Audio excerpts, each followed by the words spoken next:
जय श्री राम, जय श्री राम। बनचर कोल की रात विचारे, थके बिलोकी पथिक ही हारे। आश्रम उधति मिली जब जाई, मनहु उठेउ अम्बुधि अकुलाई।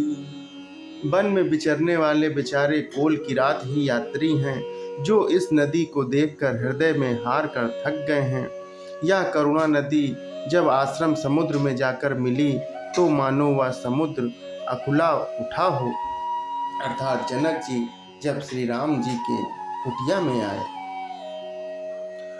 शोक विकल दो राज समाजा, रहा न ज्ञान न धीरज लाजा। भूप रूप गुण सील सराही, रोवहि शोक सिंधु अवगाही। दोनों राज समाज शोक से व्याकुल हो गए। किसी को न ज्ञान रहा, न धीरज, न लाज ही रही। राजा दशरथ जी के रूप, गुण और शील की सराहना करते हुए सब रो रहे हैं और शोक समुद्र में डुबकी लगा रहे हैं।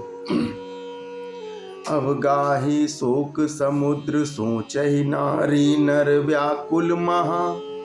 दय दोष सकल सरोस बोलहि, बाम विधि की नौ कहा। सुर सिद्ध तापस जोगी जगन मुनि, देसी दशा विदेह की। तुलसी न समूरत को जो तरि सकै, सरित स्नेह की। शोक समुद्र में डुबकी लगाते हुए सभी स्त्री पुरुष महान व्याकुल होकर सोच कर रहे हैं। वे सब विधाता को दोष देते हुए क्रोध युक्त होकर कह रहे हैं कि प्रतिकूल विधाता ने यह क्या किया। तुलसीदास जी कहते हैं कि देवता, सिद्ध, तपस्वी, योगी और मुनि गणों में कोई भी समर्थ नहीं है जो उस समय जनक राज की दशा देखकर प्रेम की नदी को पार कर सके। प्रेम में मग्न हुए बिना नहीं रह सकता। किए अमित उपदेश जह तह लोगन मुनि बरन, धीरज धरऊ नरेश कहो वशिष्ठ विदेह सन। जहाँ तहाँ श्रेष्ठ मुनियों ने लोगों को अपरिमित उपदेश दिए और वशिष्ठ जी ने जनक जी से कहा कि हे राजन, आप धैर्य धारण कीजिए। जासु ज्ञान रवि भवनि सिनासा, वचन किरण मुनि कमल विकासा। तेहि की मोह ममता नियराई, यह सिय राम स्नेह बढ़ाई। जिन राजा जनक का ज्ञान रूपी सूर्य आवागमन रूपी रात्रि का नाश कर देता है और जिनकी वचन रूपी किरणें मुनि रूपी कमलों को खिला देती हैं, क्या मोह और ममता उनके निकट भी आ सकते हैं। यह तो श्री सीताराम जी के प्रेम की महिमा है। अर्थात राजा जनक जी की यह दशा श्री सीताराम जी के अलौकिक प्रेम के कारण हुई है, लौकिक मोह ममता के कारण नहीं। जो लौकिक मोह ममता पार कर चुके हैं उन पर भी सीताराम जी का प्रेम अपना प्रभाव दिखाए बिना नहीं रह सकता। विषय साधक सिद्ध सयाने, त्रिविध जीव जग वेद बखाने। राम स्नेह सरस मन जासु, साधु सभा बड़ आदर तासु। विषय साधक और ज्ञानवान सिद्ध पुरुष जगत में ये तीन प्रकार के जीव वेदों ने बताए हैं।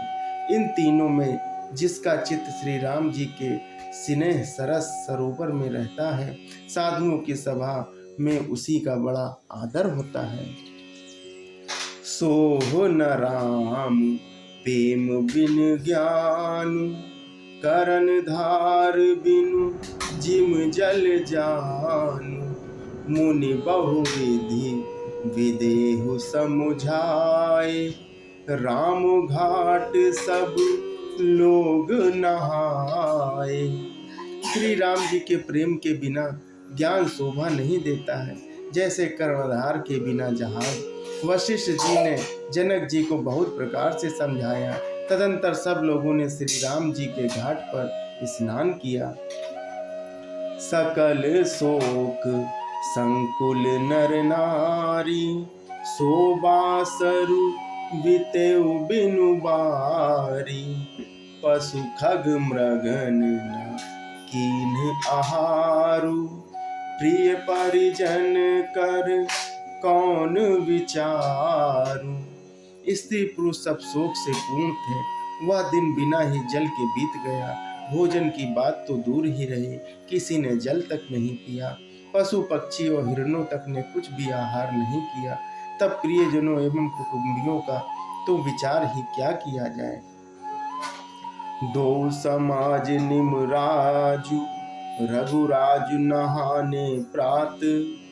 बैठे सब बट बिटप तर, मन मलिन क्रस गात। निमिराज जनक जी और रघुराज रामचंद्र जी तथा दोनों ओर से समाज ने दूसरे दिन सवेरे स्नान किया और सब बड़ के वृक्ष के नीचे जा बैठे। सबके मन उदास हैं और शरीर दुबले हैं। जे महिषुर दशरथपुर वासी, जे मिथिलापति नगर निवासी। हंस बंस गुर जनक पुरोधा, जिन जगमग पर मारथु शोधा। जो दशरथ जी की नगरी अयोध्या के रहने वाले, जो मिथिलापति जनक जी के नगर जनकपुरी में रहने वाले ब्राह्मण थे, तथा सूर्य वंश के गुरु वशिष्ठ जी तथा जनक जी के पुरोहित शतानंद जी, जिन्होंने सांसारिक अभ्युदय मार्ग तथा परमार्थ का मार्ग छान डाला था, वे सब इकट्ठा हुए। जय श्री राम, जय श्री राम।